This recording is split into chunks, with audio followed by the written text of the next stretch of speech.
Mosel.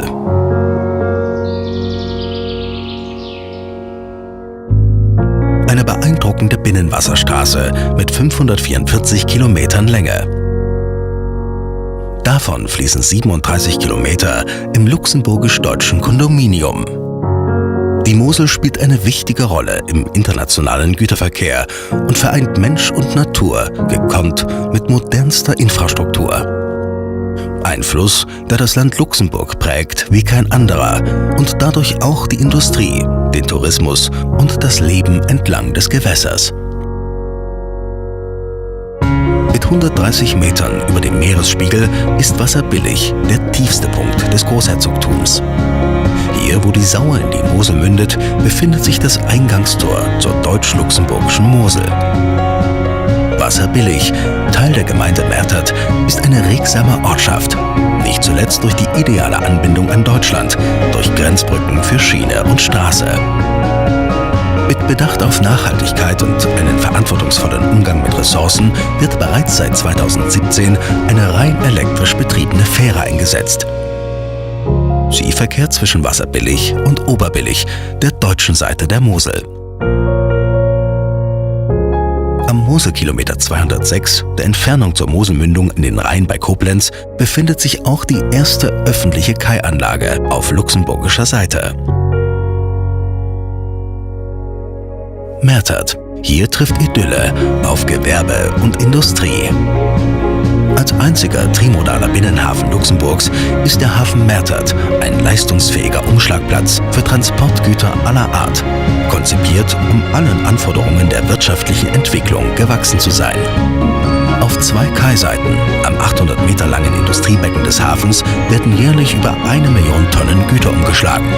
Insbesondere Metalle wie Langstahl, Flachstahl oder Schrott, Brennstoffe, Baustoffe, Düngemittel, Container sowie Betonelemente für Windkraftanlagen.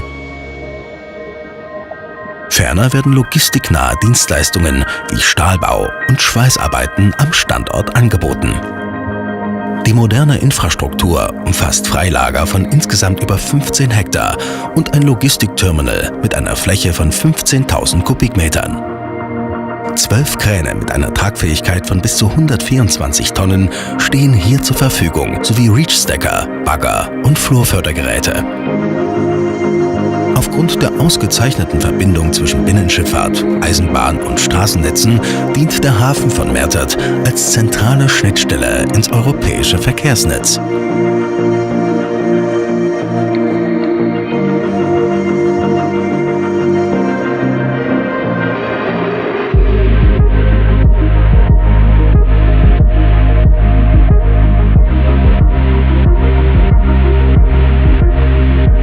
Grevenmacher befindet sich die in 2014 neu errichtete Grenzbrücke. Mit ihren 213 Metern ist die Moselbrücke ein maßgeblicher Pfeiler für den grenzüberschreitenden Verkehr. Aber auch die Binnenschifffahrt spielt in der Moselmetropole eine tragende Rolle.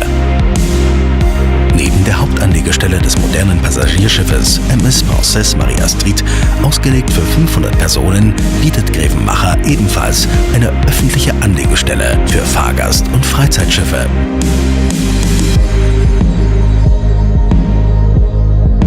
Die Staustufe ist ein wesentlicher Bestandteil des Schiffsverkehrs auf der Mosel.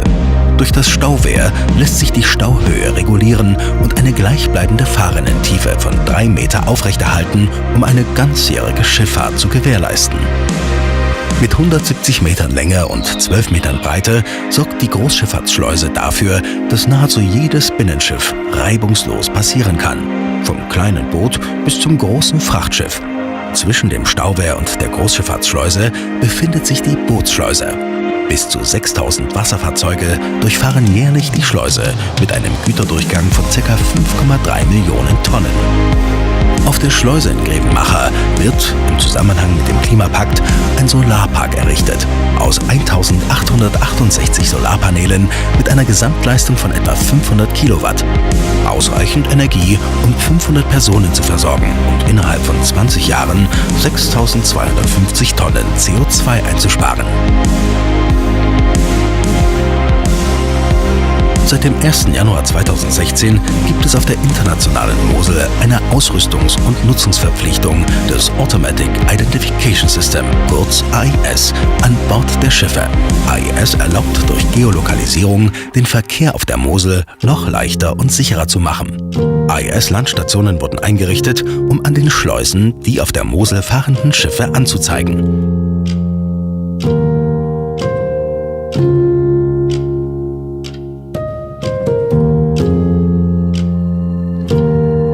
Machtum. Oder wie der luxemburgische Schriftsteller Batti Weber schrieb, dort, wo die Mosel einen Liebreiz entfaltet, der sich mit nichts vergleichen lässt. Dies zeigt sich heutzutage auch an den gut besuchten Weinfesten, für die spezielle Fährbetriebe gewährleistet werden.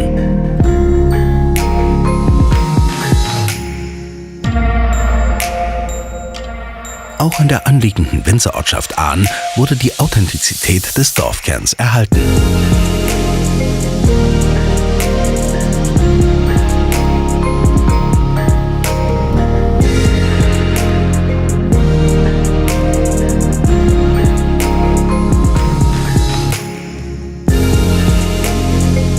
Die Wurmer Köppchen mit ihrer Kapelle bietet eine fantastische Aussicht über das Moseltal. Wormeldange. Auch hier können Schiffe und Boote Halt machen, an dem fast 70 Meter langen öffentlichen Anlegekai mit Stromtankstelle.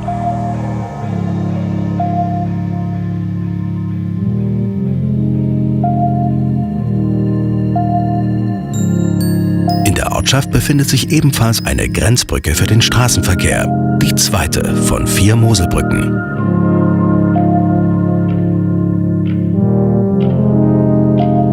Die Wasserstraße der Mosel führt uns nach Ehnen, einen Ort, der regelmäßig viele Besucher anzieht, sei es durch das Weinmuseum, Weinfeste oder durch das Angebot an Wassersportaktivitäten.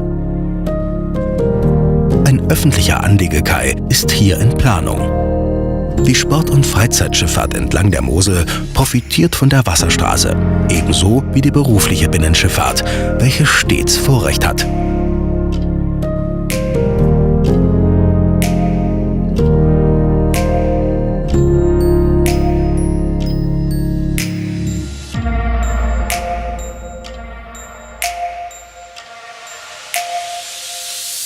In Stadt Bredimus befindet sich eine weitere Staustufe.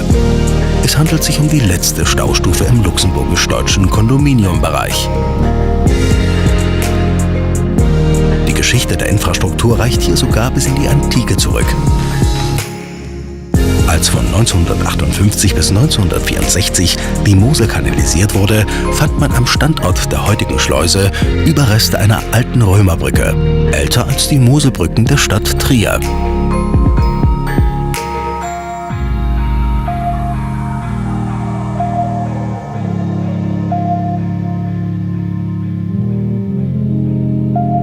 Remich, die Perle der Mosel und Zentrum des luxemburgischen Weinbaus. Eine Touristenstadt voller Energie mit zahlreichen Freizeitangeboten.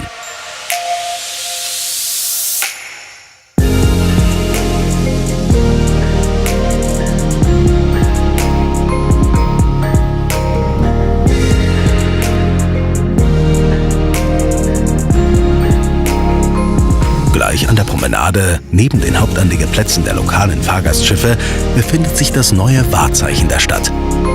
Der beeindruckende Neubau des alten Busbahnhofs beherbergt unter anderem die hiesige Touristinfo. Im oberen Stockwerk des weißen, maritim anmutenden Pavillons gibt es neben einer interaktiven Ausstellung über die Moselregion einen Shop mit Weinen und regionalen Erzeugnissen. Zusätzlich zu den öffentlichen und privaten Kaianlagen entlang der Promenade in Remich existiert hier eine 200 Meter lange Liegestelle für Flusskreuzfahrtschiffe, inklusive Stromtankstelle und Wasseranschluss. Auch in Remich verbindet eine Grenzbrücke beide Ufer der Wasserstraße.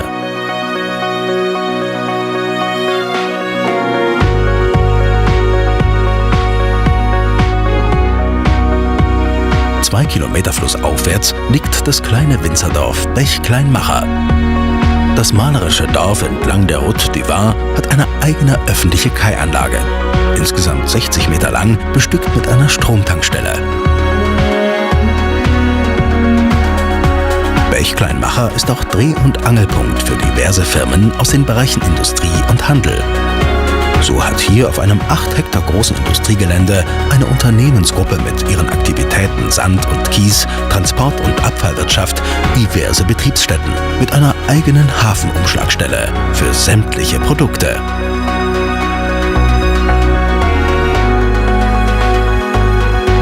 Schwebsingen ist im Bereich Freizeitschifffahrt über die Landesgrenzen hinaus bekannt.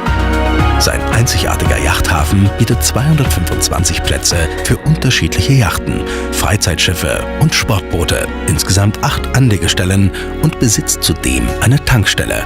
Der moderne Yachthafen teilt sich das attraktive Gelände mit einem Campingplatz und den entsprechenden Infrastrukturen.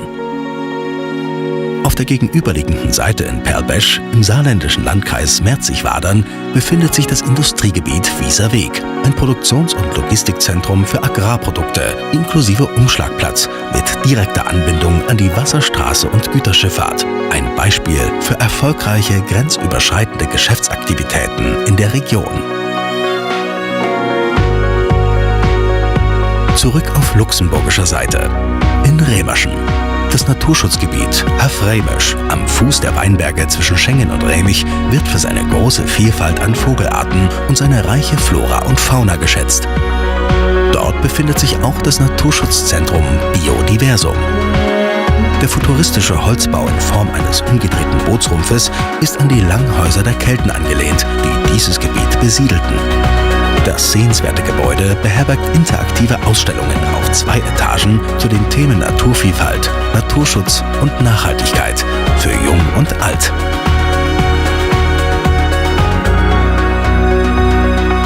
Das Dreiländereck bei Schengen, ein Ort von europäischer Bedeutung.